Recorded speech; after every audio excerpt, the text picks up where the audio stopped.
This isn't just about weight. This is about promises you've broken to yourself 100 times.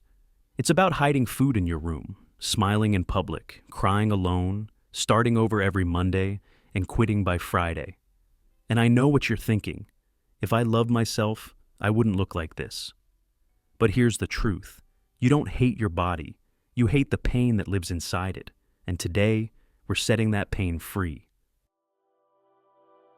Act 1. You're not lazy. You're tired of fighting alone.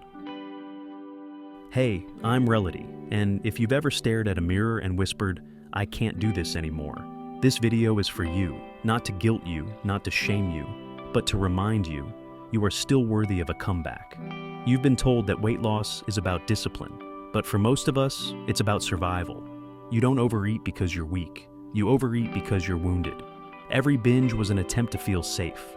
Every skipped workout wasn't laziness. It was exhaustion from pretending you're okay. This isn't just about changing your body. It's about healing the reasons you abandoned it in the first place. Act 2. Start small, stay relentless. Forget the 30-day plans, forget the crash diets. You don't need a transformation, you need a lifeline. Lisa drank water before every meal. That's it. She lost 14 pounds and gained back control. David stopped saying, "I'm fat," and started saying, "I'm fighting." That language alone changed his posture. Jessica cried in her car, then walked for 5 minutes instead of going home. That walk turned into a habit. That habit became her rescue. You don't need motivation, you need momentum. Start tiny, but don't stop. Act 3. The mind quits before the body does. You, strong and sharp. Weight loss isn't a body game, it's a brain game. 1. Rewrite the voice. Your brain believes whatever you say most. Say, "I'm not perfect, I'm persistent." Say it every day. 2. Emotional check-ins. Ask yourself, am I hungry or hurting? Are you bored, anxious, mad at yourself? Learn the difference between hunger and emotion. 3.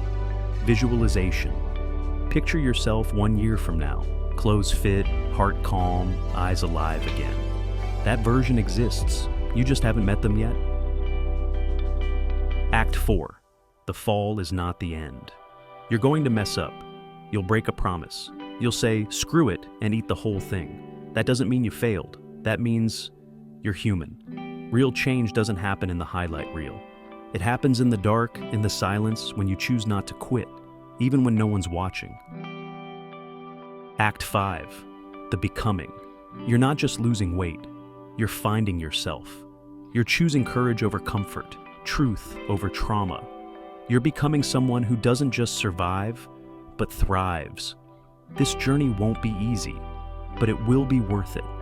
And if you keep showing up, even when it's hard, especially when it's hard, you won't just lose weight. You'll gain freedom, power, peace. Act 6. Healing more than just the body. People talk about obesity like it's just about body fat. But the truth is, this is about your life. Excess weight is tied to heart disease, diabetes, stroke, even cancer. But what they don't say loud enough is that it's also tied to depression, anxiety, shame, and maybe the heaviest of all, self-blame. But here's where it gets real. Studies show that losing weight can improve physical health dramatically. But mental health? That part's not guaranteed, unless we start healing what's behind the weight. Psychological truths. Research tells us something powerful. Behavioral weight loss programs can lift mood, rebuild self-esteem, even reduce depressive symptoms. But only if they care for the whole person, not just the number on the scale. Because without support for your mental health, dieting can backfire, restriction can become obsession, progress can trigger panic. That's why this journey has to be about connection, not just calories. If no one told you before, you deserve a plan that feeds your body, yes, but also your spirit. You deserve a path that helps you feel seen, heard, and safe. This isn't just weight loss. This is trauma recovery. This is reclaiming joy. This is becoming someone you trust again. Act 7. The weight we don't talk about. We act like losing weight is a choice, like people either want it bad enough or they don't. But did anyone ever ask what happened between the intention and the outcome? Studies show many people want to lose weight. They try, they plan, they hope, but then life happens. A marriage falls apart. A parent dies. You lose your job. You get sick. You smile through grief. You eat through stress. And suddenly, the scale isn't just about your weight. It's about your world falling apart. People love to comment on weight, but what they don't see is the invisible weight we carry, the depression no one diagnosed, the illness you didn't ask for, the heartbreak that wrecked your routine. Weight gain isn't always about food. Sometimes it's about loss, grief, trauma. Sometimes it's just about survival. And if that's you, if your story is tangled in pain, let me say this clearly. You are not weak. You are not lazy. You are not broken. You are healing. And healing is still progress. Finally, start again, but differently. You've been told weight loss is just about diet and exercise, but now you know better. It's about emotion, identity, forgiveness.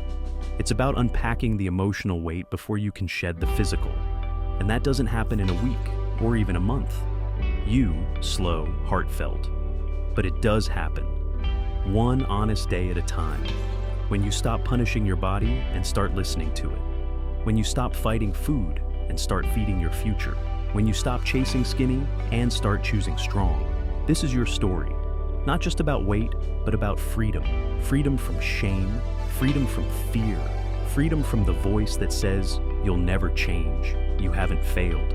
You've been fighting in the dark, but now you've got light. Now you rise. So breathe deep, forgive yourself, and start again. But this time, with love. Thank you for watching. If this video helped you in any way, please like, subscribe, and share it with someone who needs it. There's more to come.